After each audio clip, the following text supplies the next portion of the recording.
Hey everybody, Ashley here with Sienna Mulch, and behind me is our brush pile site. You can see all of the landscapers and local brush that's brought into us. And follow me this way to look at our once ground chips. So once that's grinded up, it'll become our once ground chips pile. This will also sit and decompose for a few months before we go and make it into our premium hardwood mulch. Let's go take a look at that. So this is mulch right out of our grinder. We just pulled it out. It does need to age a little bit more. So we are going to show you the older material that's more decomposed, darker, and better in nature for your plants. Take a look at that amazingness made right here in Rosharon. It is our premium hardwood mulch.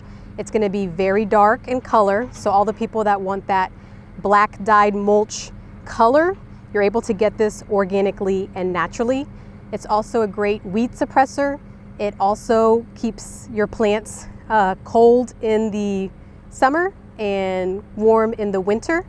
And it's just a great addition to your landscape, providing that extra nutrient base for your plants and flowers.